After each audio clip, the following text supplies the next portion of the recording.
ઓઝોનનું સંસ્પંદન બંધારણ કહેવાય છે કે બંધારણ બે પ્રકારના હોય મોટા ભાગે, એક સંસ્પંદન બંધારણ અને બીજું છે લુઈસ બંધારણ. પણ લુઈસ બંધારણથી કેટલાક સંયોજનોના ભૌતિક ગુણધર્મો આપણે સરળતાથી સમજાવી શકતા નથી. ત્યારે આપણે એ અણુ માટે સંસ્પંદન બંધારણ સમજવા માટે આપણે એક નવા બંધારણ એટલે કે સંસ્પંદન બંધારણનો ઉપયોગ કરીશું.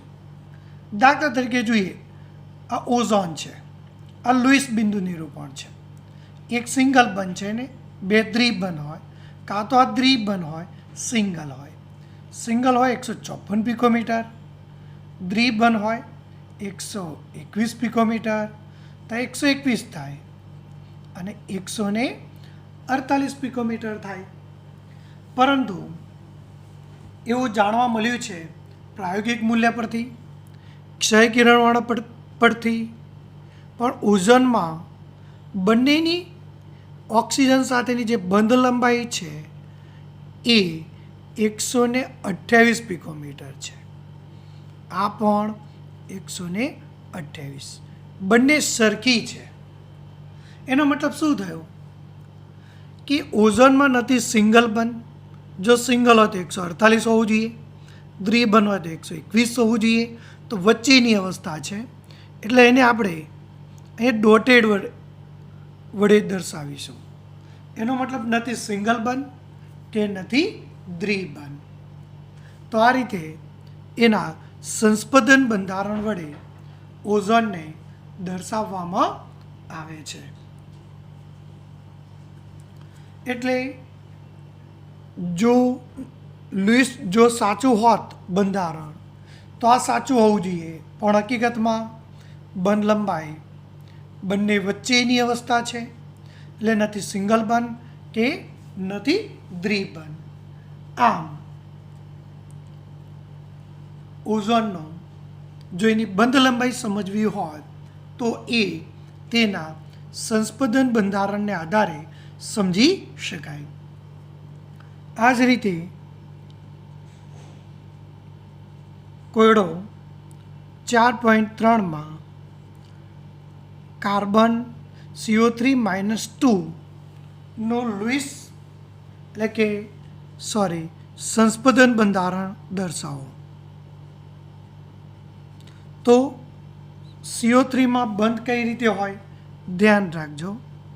એક દ્વિબંધમાં હોય, બે સિંગલ હોય અને એના ઉપર વીજભાર હોય. પણ હવે આનું રોટેશન કરવાનું આ રીતે.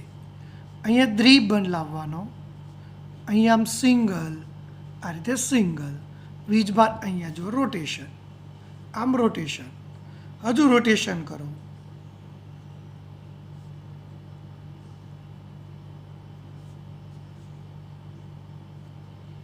તો CO3ને પણ 3 સંસ્પંદન બંધારણ વડે દર્શાવવામાં આવે છે. ના કાયમ માટે નથી આ ટાઈપનું બંધારણ રહેતું, એ રોટેશનમાં રહે છે. અને રોટેશનમાં હોય ત્યારે તમને એ બંધારણને સંસ્પંદન બંધારણમાં જોવા મળે છે. તો આ રીતે એમના સંસ્પંદન બંધારણને પણ સમજીશું. ચલો જોઈએ કોયડો 4.4 CO2નું બંધારણ. તો CO2નું સંસ્પંદન બંધારણ કઈ રીતે હોય? તો જો કે છે આમ દ્વિબંધમાં પણ હોઈ શકે બંને બાજુ. આ ઇલેક્ટ્રોન અહીંયા જાય તો આ રીતે પણ બંધારણ આવી શકે છે. આ અહીંયા આવ્યો તો દ્વિબંધ ત્રિબંધ આ સિંગલ બંધ. તો આ રીતે તમારે એને સમજવાનું છે. એવું પણ બને કે આ અહીંયા જાય તો અહીંયા ત્રિબંધ હોય અને આ બાજુ સિંગલ હોય. તો આ રીતે તમને CO2ની અંદર પણ સંસ્પંદન બંધારણ જોવા મળે છે. હવે ઇલેક્ટ્રોનની ગોઠવણી કરવી હોય તો અહીંયા 4 હોય,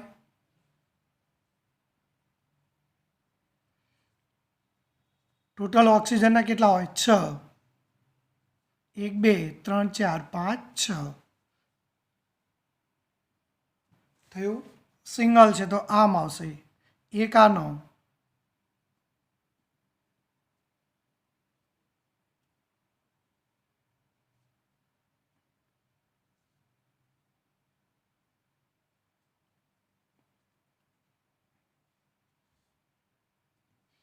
આ માઇનસનો મતલબ એક અહીંથી આવેલો છે, આનો છે, જો ધ્યાન રાખજો. ત્રિબંધ એટલે 3 3 ઇલેક્ટ્રોન હોય. 3 થયા, 4 5 6 થઈ ગયા. તો આ રીતે એની ગોઠવણી તમને જોવા મળશે. તે રીતે અહીંયા પણ આવશે.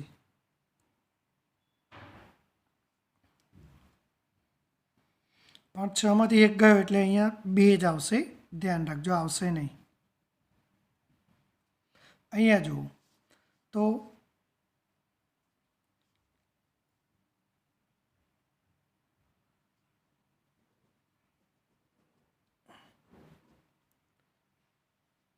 જો આનો આ ઓક્સિજનનો 1 2 3 4 5 1 2 3 4 5 6 થઈ ગયા. માઇનસ મતલબ આ બાજુથી આવેલો છે, તો આ બહારથી આવેલો થઈ ગયા 8. એ જ રીતે અહીંયા 1 2 3 4 5 6 તો ત્રિબંધના 6 પણ 3 કાર્બનના 3 ઓક્સિજનના. તો હવે કેટલા બાકી રહ્યા? 1 2 3 બાકી રહ્યા, પણ એક આ બાજુ આપી દીધો. પ્લસનો મતલબ એક આપેલો છે. તો આ રીતે ઇલેક્ટ્રોનના સ્થાનાંતરના કારણે પણ સંસ્પંદન જોવા મળશે. એમાં આ સંસ્પંદન વધુ સ્થાયી છે એવું કહી શકાય. દ્વિબંધ હોય તો એની બંધ લંબાઈ 115 પિકોમીટર હોય. સિંગલ હોય તો એની બંધ લંબાઈ 121 પિકોમીટર હોય. ત્રિબંધ હોય તો 110 પિકોમીટર હોય. તો 110 હોય. સિંગલ હોય તો 121 પિકોમીટર. પણ ક્ષય કિરણવાળા પટને આધારે શું જોવા મળ્યું? બંનેની બંધ લંબાઈ સરખી આવે છે. સરખી પણ કેટલી આવે છે? 115 પિકોમીટર. તો બંધારણ 1 વધુ સ્થાયી છે. એનો મતલબ એવો નથી કે બંધારણ 2 અને 3 બનતા નથી, બને છે. માટે આપણે એના સંસ્પંદન સ્વરૂપને દર્શાવવા પડે છે. તો આ રીતે એમના સંસ્પંદન સ્વરૂપને દર્શાવી શકાય. એ જ રીતે SO3માં એનું સંસ્પંદન કઈ ટાઈપનું હોય એ જોઈએ. SO3 એટલે કઈ ટાઈપનું બંધારણ આવે? ધ્યાન રાખવાનું. દ્વિબંધ હોય અને એક સિંગલ હોય. આમ ધ્યાન રાખજો, એ રોટેશનમાં આવે. આ દ્વિબંધ, આ સિંગલ, આ પણ સિંગલ, રોટેશન. આ દ્વિબંધ, સિંગલ, આ રીતે આ એનું સંસ્પંદન બંધારણ કહેવાય. એટલે હકીકતમાં શું હોય છે એ સમજીએ તો અહીંયા જે સલ્ફર છે એમાં ઓક્સિજન સાથે જે બંધ છે એ હકીકતમાં નથી સિંગલ બંધ કે નથી દ્વિબંધ. જો આ રીતે એની વચ્ચેની અવસ્થા આવશે. તો આ રીતે સંસ્પંદન બંધારણ તમે દોરી શકો. હકીકતમાં સંસ્પંદન બંધારણમાં વધુ ચોકસાઈથી દોરવું હોય તો આ +2 આવે, અહીંયા માઇનસ માઇનસ આવે, ઇલેક્ટ્રોન એને આપશે. અહીંયા +2 તો સિંગલ હોય ત્યાં આપે. એમ આ રોટેશન.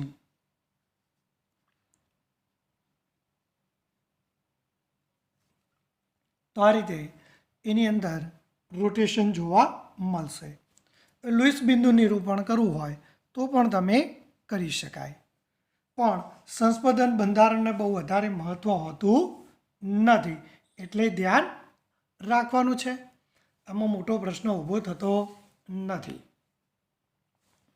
એ જ રીતે NO3 માઇનસનું કરવું હોય તો આ જ ટાઈપનું બંધારણ ઉપર પ્રમાણે જ નાઇટ્રોજન એક દ્વિબંધમાં ને બે સિંગલ,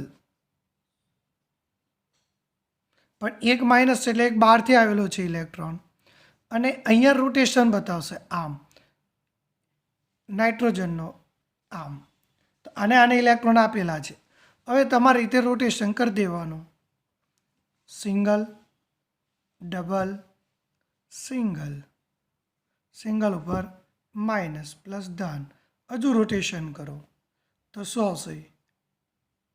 આ બાજુ દ્વિબંધ સિંગલ સિંગલ આવશે.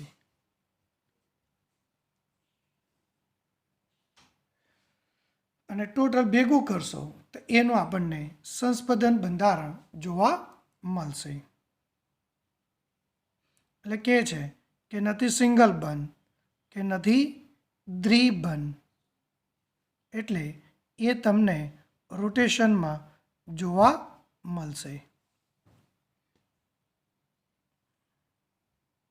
આ રીતે NO3-1નું પણ દોરી શકાય. સંસ્પંદન બંધારણ બહુ કંઈ પૂછાતા નથી, પણ ખાલી સમજવા માટે છે.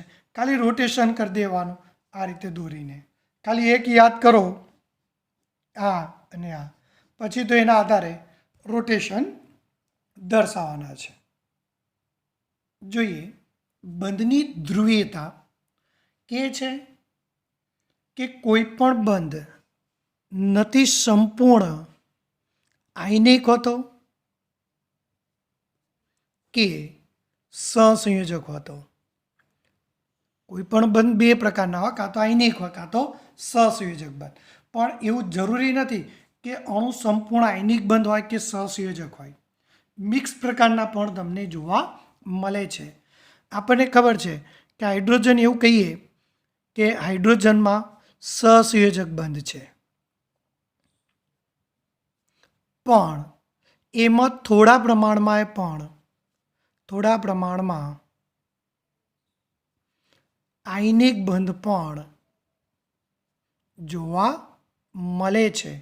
એટલે કે સંપૂર્ણ સહસંયોજક બંધ હોતો નથી. એવું માની ન લેવાય કે સહસંયોજક બંધ હોય જ. પણ અહીંયા સમજવાનું, બંધ બે પ્રકારના હોય, આયનિક કાં તો સહસંયોજક. એટલે દરેક સંયોજનમાં સંપૂર્ણ આયનિક બંધ હશે કે સંપૂર્ણ સહસંયોજક બંધ હોય એવું કહી ન શકાય. બંને મિક્સ પ્રકારના પણ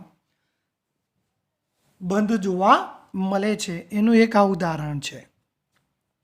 પણ સહસંયોજક બંધની અંદર ધ્રુવીયતા જોઈ છે. ધ્રુવીયતાનો મતલબ કે ઇલેક્ટ્રોનની ઘનતા કોની તરફ વધારે છે એના આધારે એની અંદર ધ્રુવીયતા ઉદ્ભવે. પણ જોઈએ બે સમાન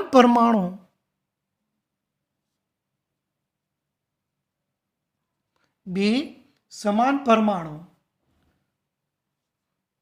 ઇલેક્ટ્રોનની ભાગીદારી કરી સહસંયોજક બંધ બનાવે, જેવા કે ક્લોરીન. બંધ બનાવે કે ન બનાવે, પણ બંધના બંને ઇલેક્ટ્રોન કઈ તરફ? તો બંને પરમાણુથી સમાન અંતરે હશે. જો ઇલેક્ટ્રોન કોઈ એક તરફ ખેંચાયેલો હશે નહીં. બંને ઇલેક્ટ્રોન બંને પરમાણુથી સમાન અંતરે હશે. એટલે કે બંને પરમાણુ પર ઇલેક્ટ્રોનની ઘનતા સરખી હશે.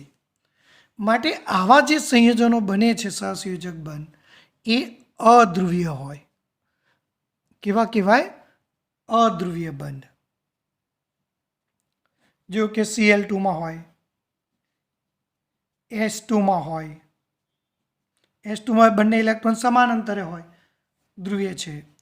O2, N2, F2.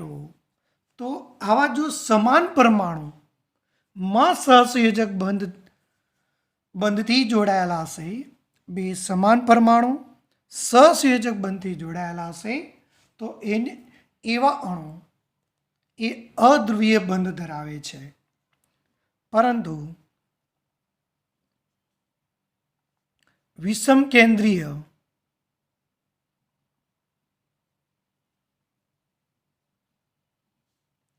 પરમાણુ વિષમ કેન્દ્રીય અણુ મતલબ જુદા જુદા પરમાણુ સહસંયોજક બંધથી જોડાય ત્યારે દાખલા તરીકે જોઈએ HCl તો બંને ઇલેક્ટ્રોન કઈ તરફ વધારે રહેશે તો ક્લોરીન તરફ. તો ઇલેક્ટ્રોન થોડો ક્લોરીન તરફ વધારે હોય કારણ કે ક્લોરીનની વિદ્યુત ઋણતા વધારે છે. આથી ક્લોરીન આંશિક ઋણ ભાર હોય, હાઇડ્રોજન આંશિક ધન ભાર બને. તો વિષમ કેન્દ્રીય અણુમાં એટલે કે જુદા જુદા પરમાણુ સહસંયોજક બંધથી જોડાય છે ત્યારે તેમાં તેના બંધમાં રહેલા ઇલેક્ટ્રોન યુગ્મ વધુ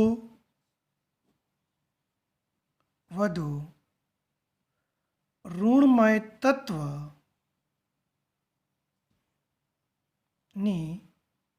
નજીક હોય છે. આથી તે આંશિક ઋણભાર બને છે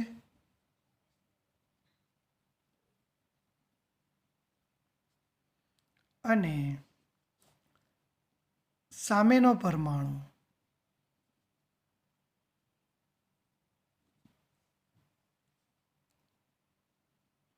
આંશિક ધનભાર બને છે. ત્યારે આવા બંધને ધ્રુવીય બંધ કહે છે.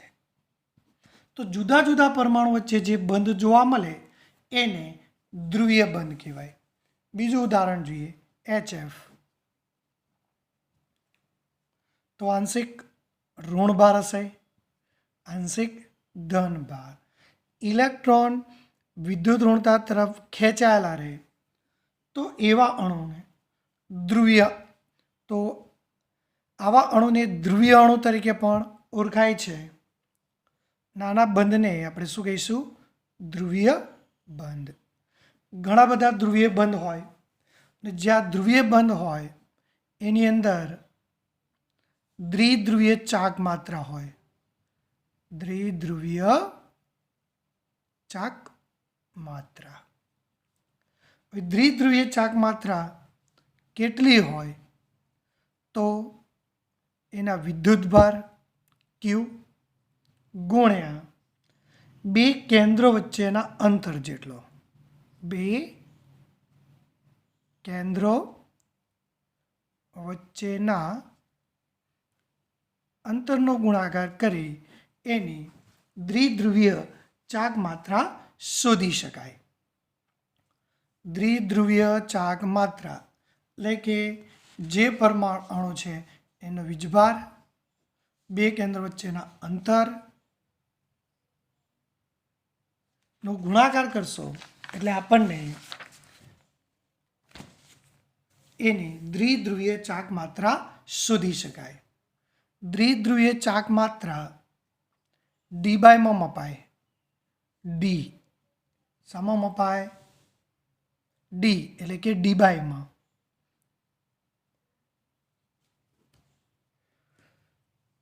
એક ડીબાય એટલે 3.33564 ગુણ્યા 10⁻³ કુલંબ મીટર. સીએમને સેન્ટીમીટર નથી કરવાનો, કુલંબ મીટર. એક ડીબાય એટલે આટલા કુલંબ મીટર થાય. યાદ રાખવાનું ટૂંકા પ્રશ્નો માટે ડીબાય. ધ્રુવીયતાને તીર વડે દર્શાવવામાં આવે આ રીતે.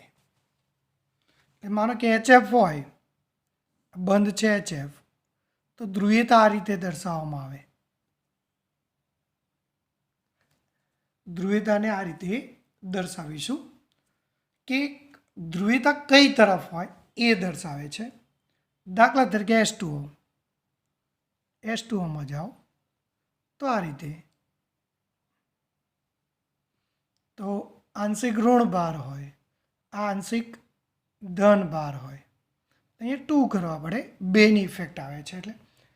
તો આની ધ્રુવીયતા આ રીતે દર્શાવાય, આમ હાઇડ્રોજનથી ઓક્સિજન તરફ, એટલે કે જેની વિદ્યુત ઋણતા વધારે છે તે તરફ દર્શાવવામાં આવે છે. અને આની પરિણામી ધ્રુવીયતા તમને આ રીતે ઉપર તરફ જોવા મળશે. તો દ્વિધ્રુવીય ચાક માત્રા જોઈએ અહીંયા, તો S2ની દ્વિધ્રુવીય ચાક માત્રા કેટલી છે? ચોખ્ખી દ્વિધ્રુવીય ચાક માત્રા 1.85 ડી છે.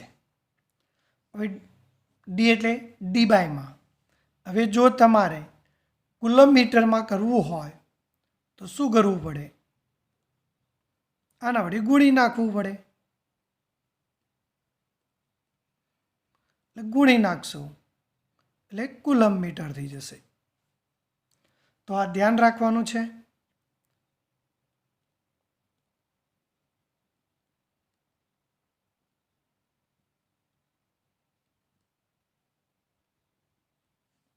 Coulomb metre.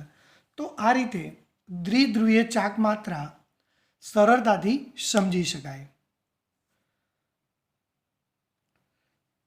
જોઈએ અહીંયા કે છે કે H2O ધ્રુવીય છે અને BeF2 પણ ધ્રુવીય છે.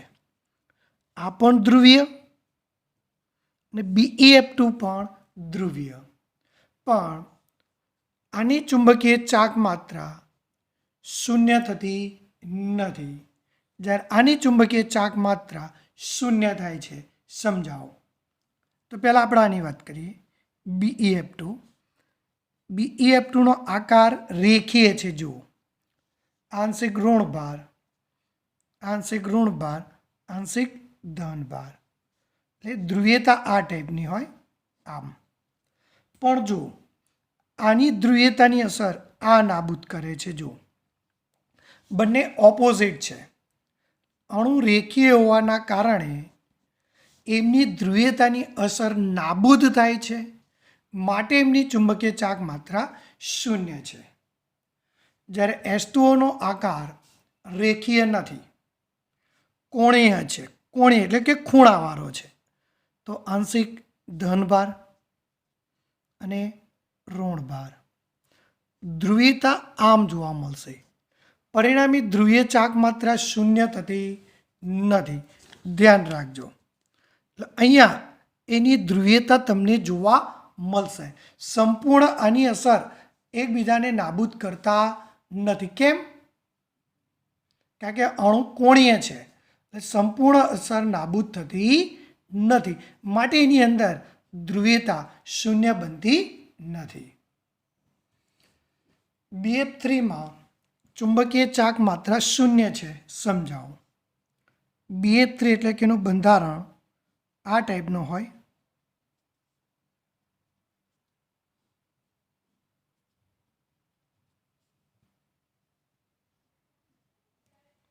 જોઈએ અહીંયા આનો આકાર ફરીથી દોરું છું.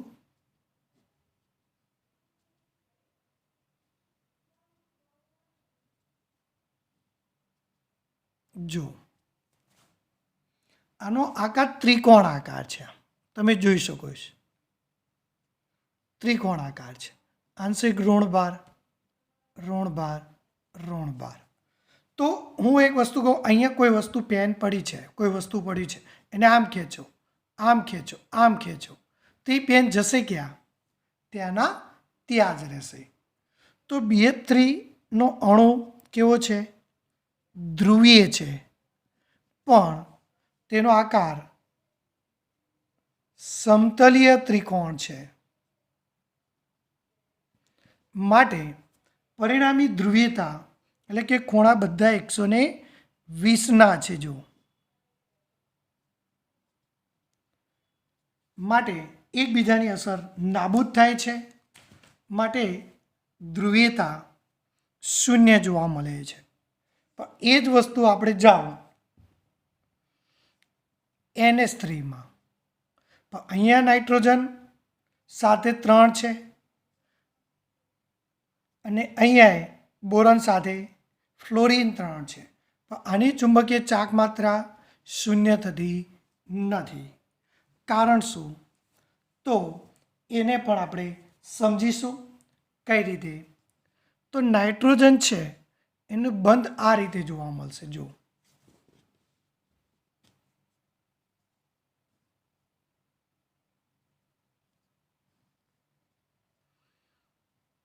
આનો આકાર ત્રિકોણ આકારનો હોતો નથી.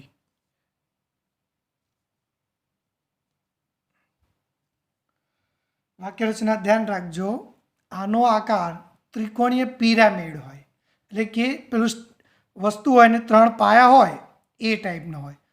કોઈ વસ્તુ હોય એને 1, 2, 3 પાયા મૂકો તો એ ટાઈપનો હોય. તો આની ધ્રુવીયતા આમ આવશે, આની ધ્રુવીયતા આમ આવશે, આની ધ્રુવીયતા આમ આવશે. પરિણામે અહીંયા એની ધ્રુવીયતા તમને જોવા મળશે. તો NH3માં ધ્રુવીય ચાક માત્રાનું મૂલ્ય 1.47D જેટલું આવે છે. 1.47D જેટલું, એટલે 0 હોતું નથી. પણ કહે છે કે NH3ની દ્વિધ્રુવીય ચાક માત્રા વધારે છે NF3 કરતાં. NF3 અને NH3માં શું ડિફરન્ટ અહીંયા જોઈએ આપણે. હવે અહીંયા કોણ જોડાય છે? ફ્લોરિન.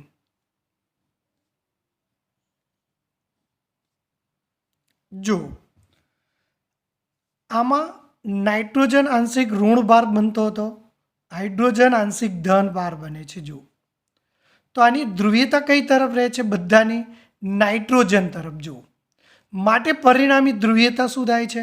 વધે છે, અને દ્વિધ્રુવીય ચાક માત્રાનું મૂલ્ય વધારે હોય. જ્યારે NF3માં ફ્લોરિન આંશિક ઋણ ભાર હોય, જો, અને નાઇટ્રોજન આંશિક ધન ભાર હોય, તો એની ધ્રુવીયતા કઈ તરફ હોય? ફ્લોરિન તરફ છે. જો દેખાય, વિરુદ્ધ દિશામાં વહેંચાઈ જાય છે. માટે અહીંયા જે ધ્રુવીયતા આવવી જોઈએ એટલી ધ્રુવીયતા જોવા મળતી નથી. વાક્ય રચના ધ્યાન રાખજો. ફ્લોરિન તરફ છે ધ્રુવીયતા. કઈ તરફ છે? ફ્લોરિન તરફ. માટે એ દિશામાં વહેંચાઈ જાય છે. માટે એની ચુંબકીય ચાક માત્રાનું મૂલ્ય ઘટે છે. 0.33D જેટલું જોવા મળે છે. અને કુલમ મીટર કરવું હોય તો પેલી વેલ્યુ વડે ગુણી નાખશો. 30 કુલમ મીટર. આનું જોઈએ 0.80, 30 કુલમ મીટર. તો આ રીતે એને દ્વિધ્રુવીય ચાક માત્રાઓને સરળતાથી સમજી શકાય. પણ આ દ્વિધ્રુવીય ચાક માત્રાનું મૂલ્ય જો વધી જાય ને તો એવું કહેવાય કે એની અંદર આયનિક સહસંયોજક બંધ કરતાં આયનિક બંધ વધારે હશે. સમજી લેજો. ધ્રુવીયતા વધારે હોય તો શું સમજવાનું? કે સહસંયોજક બંધ કરતાં આયનિક બંધની લાક્ષણિકતા વધારે જોવા મળશે.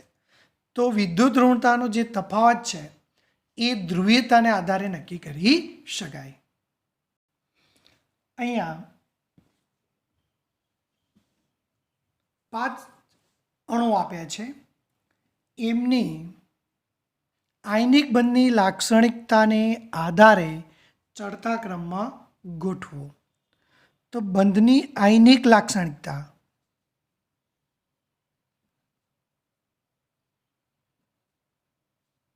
બંધની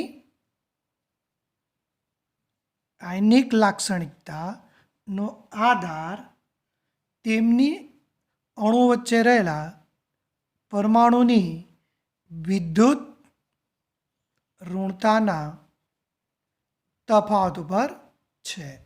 વિદ્યુત ઋણતાનો તફાવત જેટલો વધુ એમ આયનિક બંધની લાક્ષણિકતા વધુ. તો આનો ક્રમ આ રીતે આવશે. નાઇટ્રોજન કરતાં SO2માં વધારે, SO2 કરતાં ClF3માં વધારે, એથી કરતાં K2O વધારે, એના કરતાં લિથિયમ ફ્લોરાઇડમાં વધારે. જોઈએ N2માં બંને નાઇટ્રોજન પરમાણુ છે, માટે વિદ્યુત ઋણતા 0 છે. વિદ્યુત ઋણતાનો તફાવત 0 છે. એનો મતલબ કે આની અંદર 100% સહસંયોજક બંધ હશે અને 0% આયનિક બંધ હશે. SO2માં સલ્ફરની ધ્રુવીયતા 2.5 અને ઓક્સિજનની ધ્રુવીયતા 3.5 છે, માટે વિદ્યુત ઋણતાનો તફાવત કેટલો આવશે? 1 આવશે. એ જ રીતે ClF3માં ક્લોરીનનો કેટલો? 3. ક્લોરીનની વિદ્યુત ઋણતા 3 અને ફ્લોરીનની વિદ્યુત ઋણતા 4 છે, તો એનો વિદ્યુત ઋણતાનો તફાવત પણ કેટલો આવ્યો? 1. ચલો K2Oમાં જાઓ તો પોટેશિયમનો 0.8 અને ઓક્સિજનનો 3.5, તો વિદ્યુત ઋણતાનો તફાવત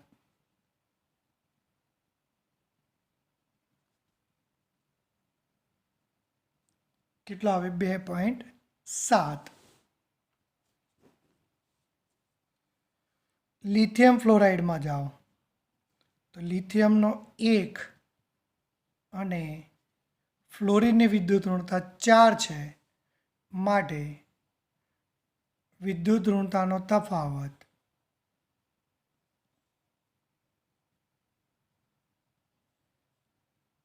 ત્રણ આવે છે.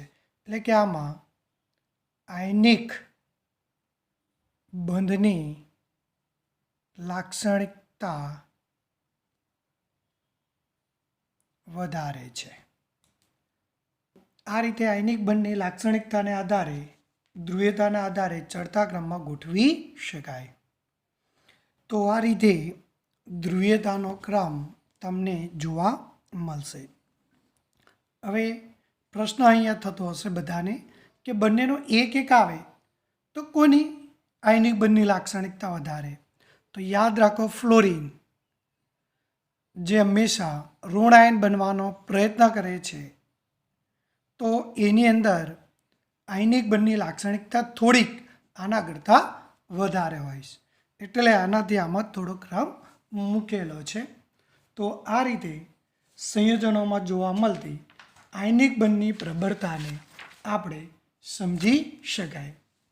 હવે વાક્યરચના ધ્યાન રાખવાનું છે કે આ બંનેમાં ડિફરન્ટ કયા કારણો છે. એક તો આ કીધું, બીજી વસ્તુ ધ્યાન રાખજો, આ બંનેમાં ડિફરન્ટ શું હોય? SO2 અને ClF3 છે. જો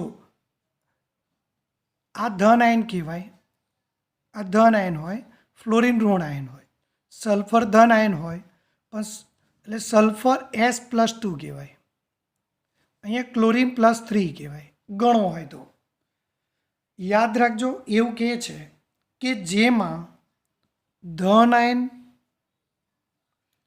નાનો હોય અને ઋણ આયન કદમાં મોટો હોય, ત્યાં સહસંયોજક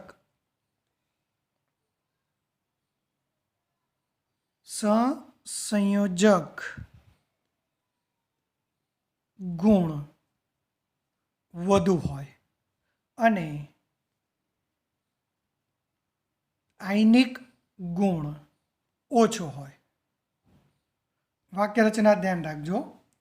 તો જો અહીંયા સલ્ફર અને આ ક્લોરિન છે, પણ ક્લોરિન કદમાં કેવો હોય? મોટો હોય, એટલે કે ધન આયન કદમાં મોટો છે, ઋણ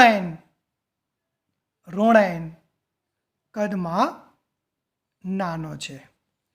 પણ અહીંયા જો સલ્ફર કદમાં મોટો છે, ઓક્સિજન કદમાં ફ્લોરિન કરતાં ઓક્સિજન O-2 છે એ કદમાં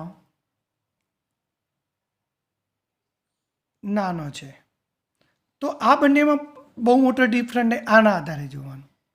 તો S+2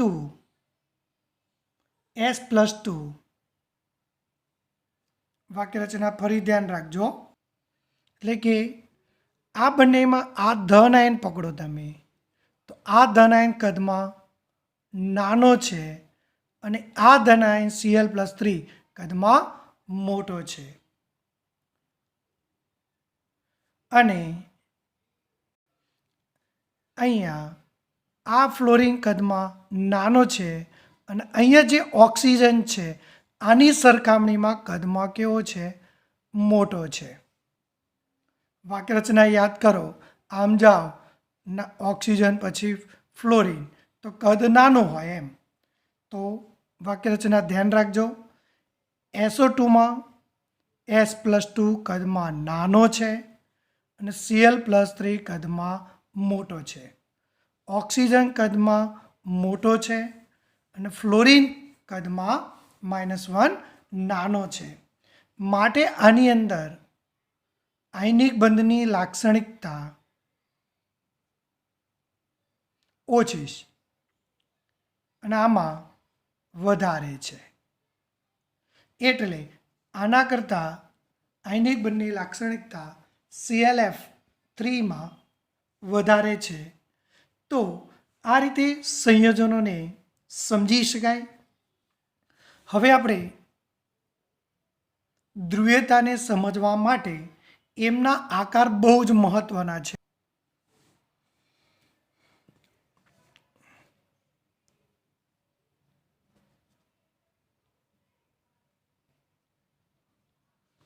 અહીંયા આપણે દ્વિધ્રુવીય ચાક માત્રાની ચર્ચા કરીશું. કે છે કે હાઇડ્રોજનની દ્વિધ્રુવીય ચાક માત્રા 0 છે, તો અણુ અધ્રુવીય હોય. HClની દ્વિધ્રુવીય ચાક માત્રા 0 હોતી નથી, તો એ અણુ ધ્રુવીય છે.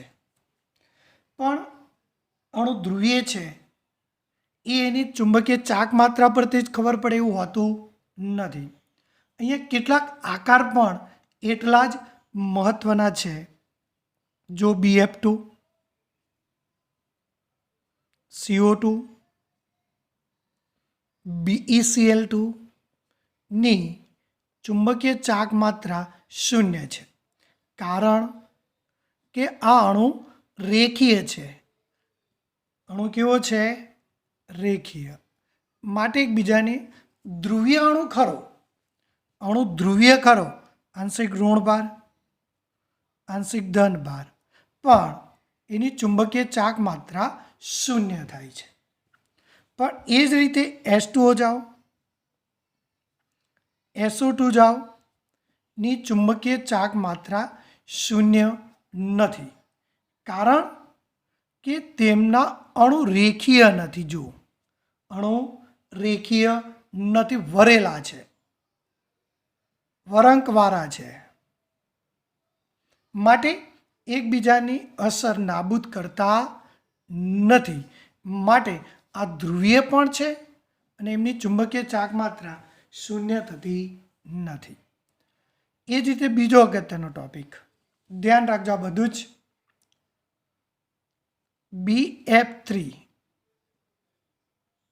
CH4, CCl4 અણુ ધ્રુવીય છે. અણુ ધ્રુવીય ખરા, પણ ચુંબકીય ચાક માત્રા 0 થાય છે, કારણ કે એમનો આકાર જોવાનો છે. વાક્ય રચના ધ્યાન રાખજો. ધ્રુવીય ખરા પણ ચુંબકીય ચાક માત્રા 0 થશે. એટલે કે ચુંબકીય ચાક માત્રાને આધારે જાઓ ચુંબકીય ચાક માત્રા શૂન્ય થશે. તો આ અણુ સુધી આમ જોવા જાવ તો અધ્રુવીય થશે. કારણ કે આગળ જોઈ ગયા ત્રિકોણ આકારનો છે, માટે એકબીજાને અસર નાબૂદ કરે છે. પરંતુ NH3, NF3 ની અણુ કેવો છે? ધ્રુવીય છે. ચુંબકીય ચાક માત્રા પણ શૂન્ય થતી નથી, કારણ કે આનો આકાર ત્રિકોણીય પિરામિડ છે કે એકબીજાની અસર નાબૂદ કરતા નથી. તો જોઈ શકાય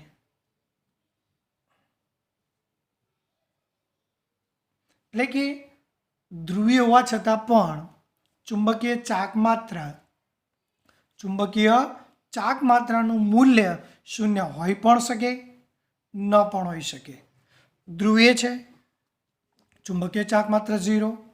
આ પણ ધ્રુવીય છે, ચુંબકીય ચાક માત્રાનું મૂલ્ય 0 થતું નથી. આ ઉપરાંત કેટલાક સંયોજનોમાં ભૌમિતિક સમઘટકતા હોય. ભૌમિતિક સમઘટકતા એટલે બે પ્રકારની હોય, સિસ અને ટ્રાન્સ. તો સિસ અને ટ્રાન્સમાં પણ ચુંબકીય ચાક માત્રા ભિન્ન હોય છે.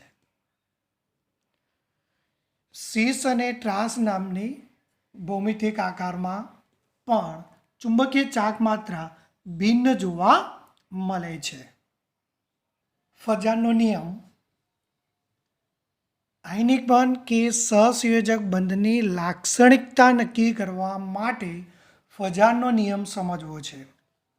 એને કીધું કે કોઈપણ સંયોજનોમાં ધન આયન કદમાં નાનો હોય, ઋણ આયન કદમાં મોટો હોય, તો એવા સંયોજનોમાં આયનિક બંધ કરતા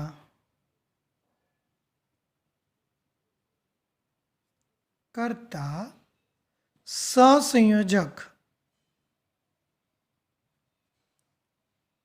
બંધની લાક્ષણિકતા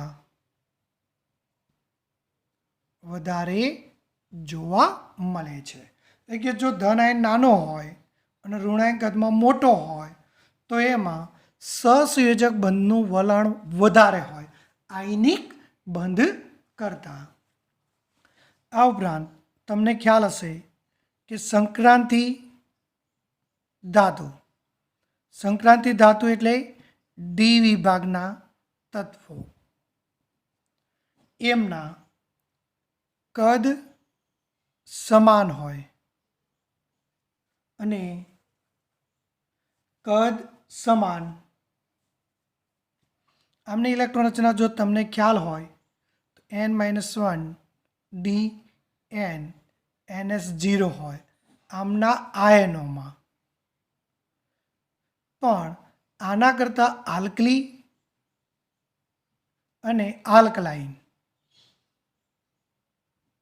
એટલે કે પહેલો સમૂહ અને બીજા સમૂહના આયનો, આયન એટલે Na+, આમાં વાત કરો તો Na+, આમાં વાત કરો તો Mg+2. તો એમના આયનોની ઇલેક્ટ્રોન રચના કેવી હોય? ઉમદા વાયુ જેવી. એટલે કે NH2 NP6 પ્રકારની છે. એટલે કે છે કે સંક્રાંતિ ધાતુ એટલે કે છે કે આ તત્વો આના આયનો કરતાં વધારે ધ્રુવીકરણ પામે છે. ધ્રુવીકરણ પામવું એટલે કે ઇલેક્ટ્રોનને પોતાની તરફ આકર્ષવું. વાક્ય રચના ધ્યાન રાખજો. ધન આયન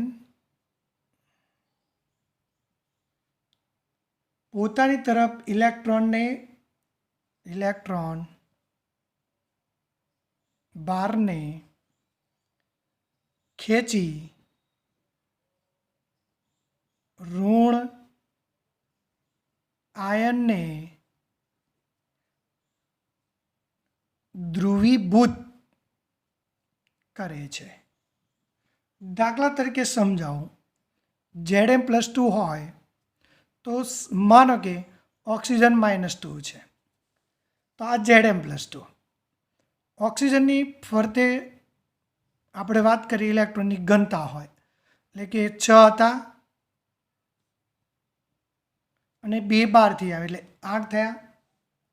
તો ટોટલ ઇલેક્ટ્રોન, હવે આ ધન આયન આને આ ઇલેક્ટ્રોન, આ જે ઇલેક્ટ્રોન છે એને પોતાની તરફ આકર્ષે છે. જો આમ ખેંચે એટલે શું થશે? ઓક્સિજન આ બાજુ ઇલેક્ટ્રોન થોડા વધારે ખેંચાયેલા રહેશે આ બાજુ કરતાં.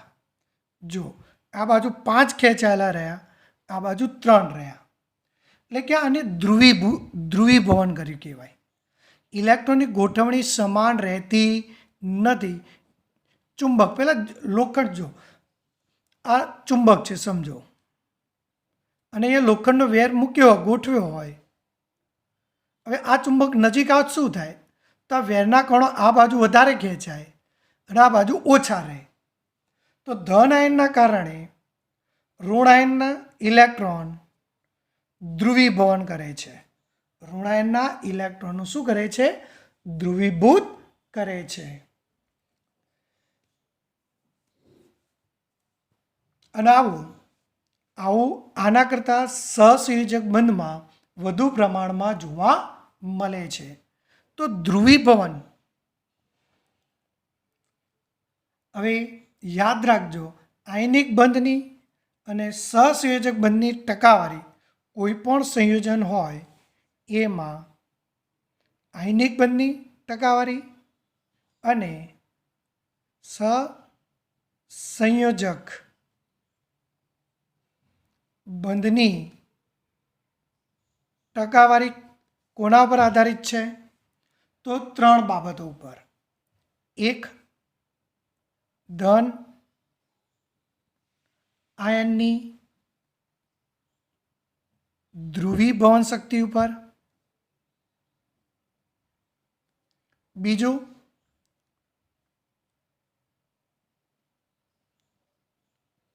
ઋણ આયનની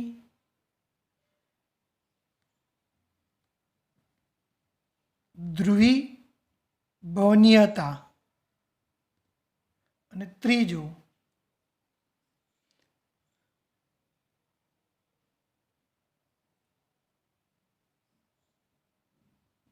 ધ્રુવીભવનની માત્રા પર.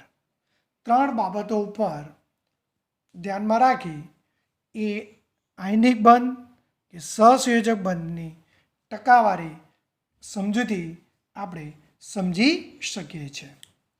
તો કોની લાક્ષણિકતા કેટલી હશે એ સમજવા માટે આ 3 પરિબળોને આધારે સમજી શકાય.